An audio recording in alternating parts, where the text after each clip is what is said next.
This podcast is part of the Pull Up a Chair podcast network. Let's build community through connection, conversation, and collaboration.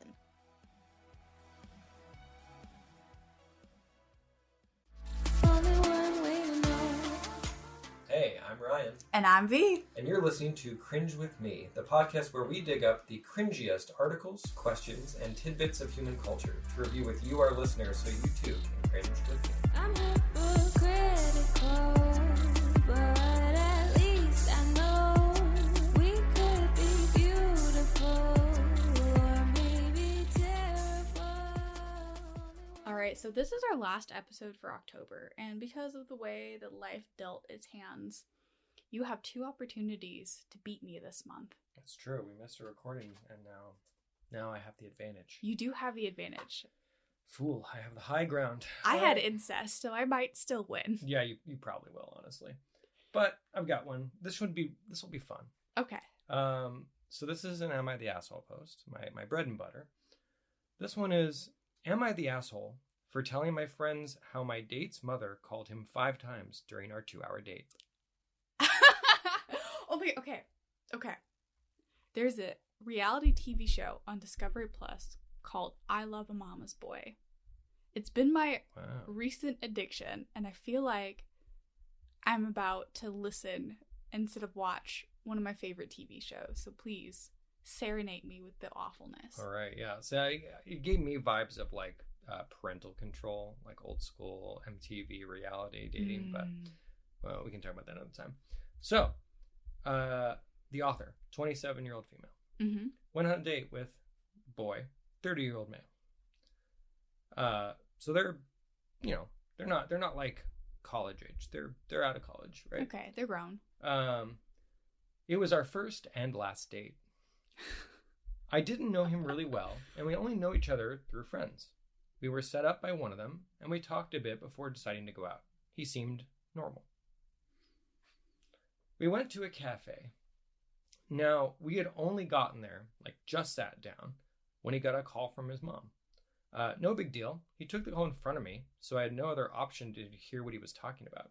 He told his mom that we had arrived, and it's all fine.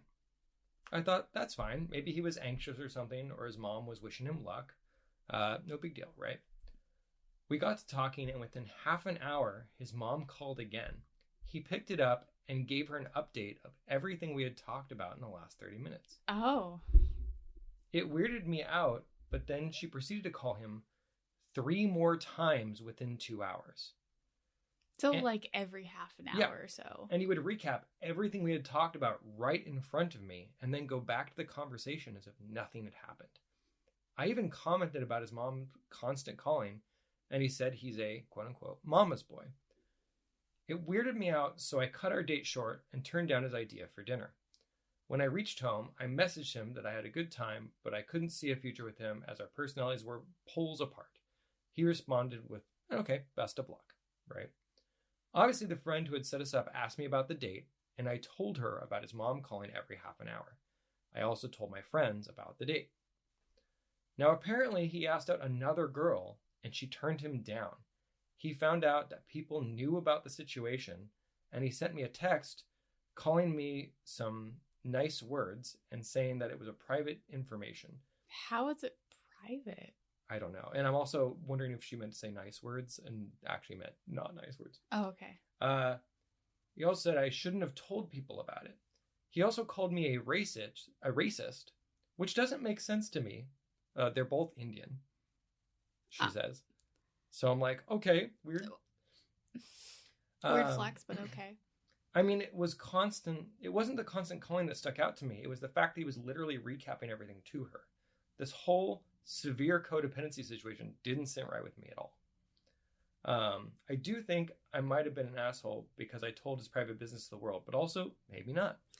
Apparently, there was an update too, where the boy has since blocked him because he sent more of those quote unquote nice messages. So maybe she did say nice the first time. Yeah, so she's being sarcastic. Yes. Yeah. So that's what happened with that one. Oh, okay. This is so much vibes of the TV show. Yeah. It's funny enough that she said it was their first and last date, because most of the men on the show, and there's 5 men per season, they're like, this is my first long-term relationship, and they're like 35. Mm-hmm. They're like, I've never been on a second date before this partner, or this is the first person I could ever actually see myself dating. Mm-hmm. Yeah, it's a lot. It doesn't surprise me because I've known people like this, or not exactly like this, but I've known people who have had overbearing parents that want information on this. Okay, but it's not even just that the mother's overbearing, it's that he entertains this. Right, yeah. He conceded to it. Like, Yeah. he could have not done any of this. I mean, maybe he couldn't. Maybe he would have had to pay some other price, right? Like, maybe his mom would have absolutely been awful to him if he hadn't given her this information. But it does seem wild that this 30-year-old man can't keep that stuff together. It's like, at least, I mean, like, maybe you're going to recap the whole date. Maybe you're going to do that. Does it need to be on the phone during the date? Can't you wait till afterwards? How does the mom think this is okay? He was also proudly like, yo, yeah, I'm a mama's boy. Well, yeah, he said that. Yeah, so it's something he's proud about. It wasn't like, oh my gosh, my mom is just overbearing. I'm so sorry. Yeah, that's fair. Yeah. Oh, this is it. To me, this behavior feels gross. Like, and you I'm said, please don't do they were this. specifically Indian, correct? Yeah, that's what she said. Yeah. So there's a couple in the show. The guy is Afghan. His mother was an immigrant, and so he's first generation here. Mm-hmm. On Valentine's Day, he left in the middle of the date because his mom texted him, "I feel lonely."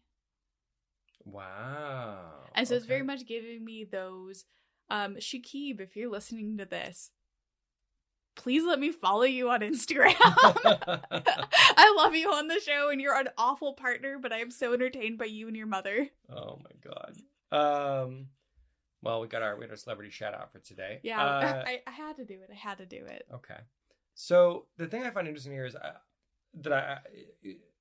being a white person, I don't know if I'm even allowed to comment on this because I don't have the cultural context, right? Like, maybe this is different in Indian culture, right? Like, maybe the overbearing mother is more normal. Maybe it's more accepted. And like you said, if he's like first generation here, she might think that what she's doing is totally normal and okay. Okay. I mean,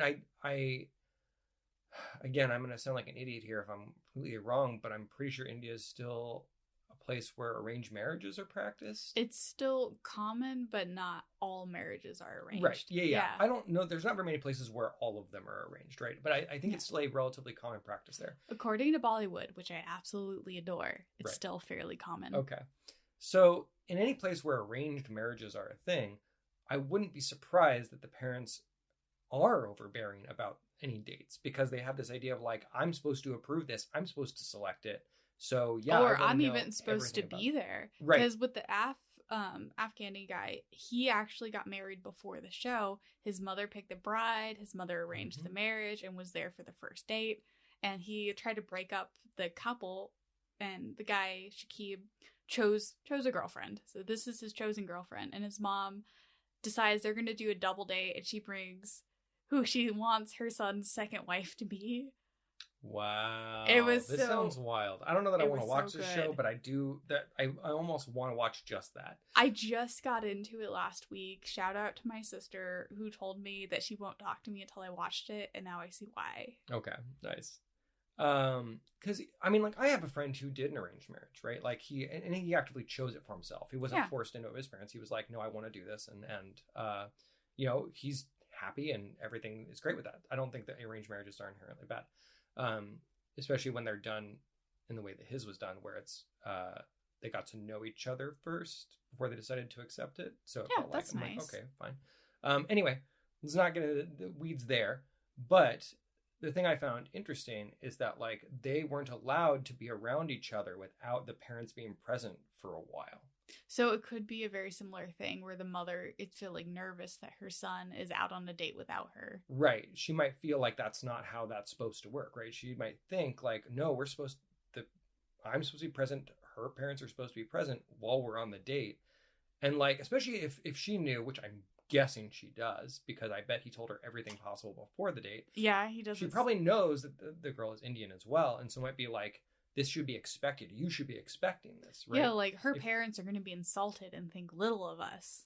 She might also think that her parents are doing the same thing, right? If she thinks this is the normal thing to do and the appropriate thing to do. I don't know. And again, we don't have any of this context because we don't know like what generation they are. We don't know like what his mom believes. But to me, I suspect that there's this concept of like the parents should be involved in the matchmaking process, and she's trying to be involved. And is doing this like out of genuine love and care and not out of, I want to ruin your date. Yeah. So come home to me, love me, your mama. Right. I don't think the mom is the cringe person here. I don't think that she is the villain of this story. I think the boy is, because it's not even that it's not okay what he's doing. It's not okay that he's trying to hide it. Yeah, see, that's definitely... Right? He got upset that this information was spread when it's like, if you knew this was going to be how things were, you should warn your date up front. Be like, hey, my mom wants to be very involved in my dating life. She's got a very traditional mindset or whatever. She's very, very attached, and she feels like matchmaking is something that should involve families. And so she's going to be like asking me questions. She's going to be asking for updates constantly, possibly during the date, right? Like if you go into it with that mentality, there's nothing ethically wrong about this situation. You know, he should be more communicative. You're absolutely right. But if you're trying to hide this and get upset with someone for telling people about it, then you are the problem. I mean, the girl, okay, let's say that homegirl did not share it out to the friends.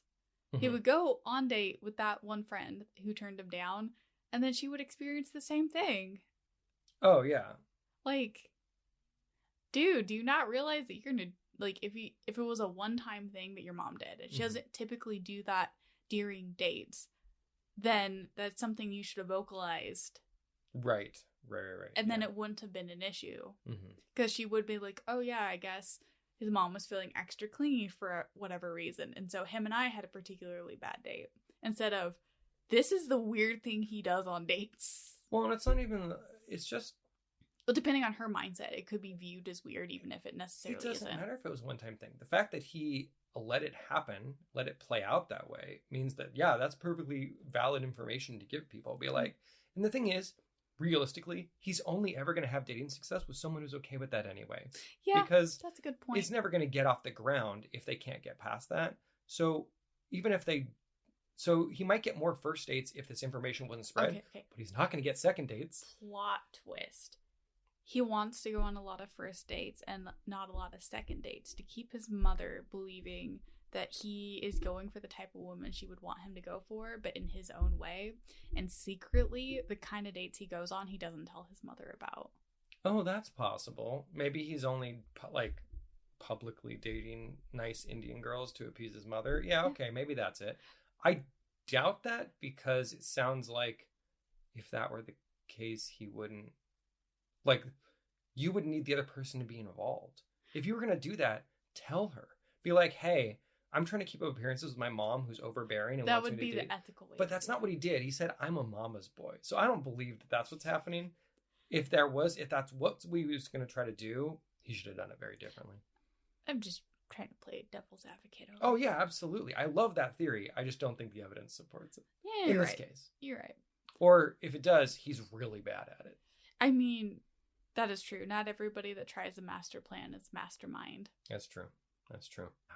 So that was October.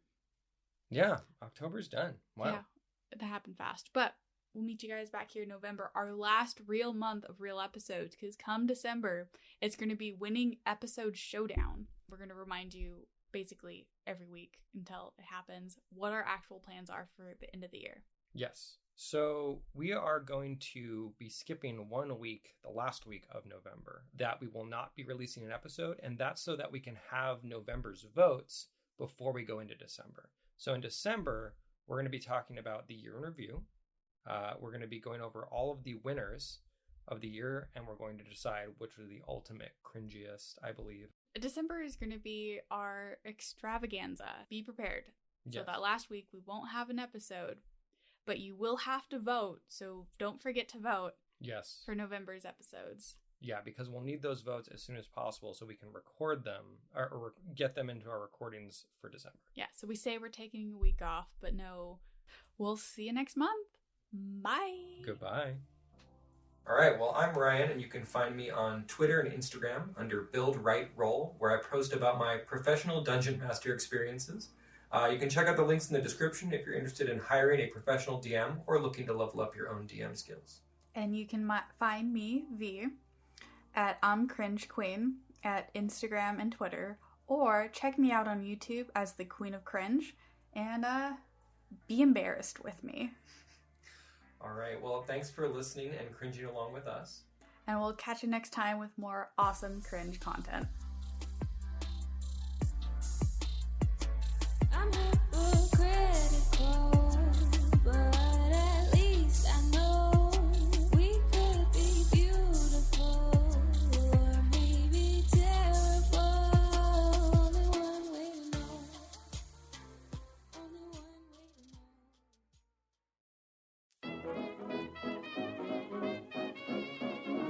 know. Hello, I am Patrick, And I'm Andrew. And I'm Christian. And I'm Allie. and we are Rad Theater, a podcast where a bunch of friends play role-playing games and share a single brain cell, and the GM doesn't always have it. Oh, and it's theater spelled the correct way, Theatre.